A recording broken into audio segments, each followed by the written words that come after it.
Hello all, എന്തുകൊണ്ട് എല്ലാവർക്കും വിശേഷം? സുഖമല്ലേ? അങ്ങനെ ഞങ്ങളെല്ലാവരും കൂടെ ഒന്ന് ഗ്ലാസ് ബ്രിഡ്ജ് വരെ പോവുമായിരുന്നു. വലിയ എക്സ്പെക്റ്റേഷനൊക്കെ ആയിട്ട് പോയപ്പം പിന്നെ കണ്ടോ ഇതാണ് അവസ്ഥ. അവസാനം എല്ലാവരും കൂടെ പാർക്കിൽ കയറിയിരുന്ന് കളിക്കേണ്ട അവസ്ഥ. ഈ കാര്യം അത്രയ്ക്കും പേഴ്സ്ഡായിട്ടുള്ളൊരു സംഭവമായിരുന്നു അവിടെ നടന്നത്. കാര്യം നമ്മൾ വലിയ എക്സ്പെക്റ്റൊക്കെ ചെയ്തിട്ടൊരു സ്ഥലത്ത് പോകുമ്പോൾ അത് നമ്മൾ വിചാരിച്ച പോലെയല്ല. അതായത് നമ്മൾ റീൽസൊക്കെ കണ്ട് നമ്മൾ വലിയ എക്സ്പെക്റ്റ് ചെയ്തു പോകുമ്പോൾ നമ്മളെവിടെ പരിപാടി തിരിച്ചറിയതാണ് അവസ്ഥ. പിന്നെ നമ്മൾ ബീച്ചിൽ ഒന്നും നോക്കിയില്ല, പോയി പിന്നെ അവിടെ ഇരുന്നു.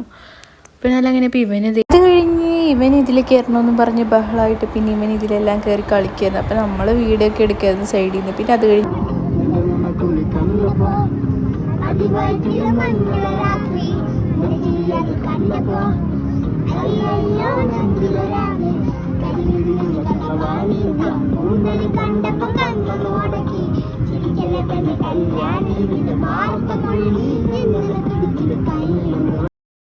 അപ്പോൾ പിന്നെ അവൻ കിടന്ന് ഡാൻസ് കളിക്കുന്നു. പിന്നെ അങ്ങനെയൊക്കെ പിന്നെ ഞങ്ങൾ പോയപ്പോൾ ഓക്കെ ബൈ.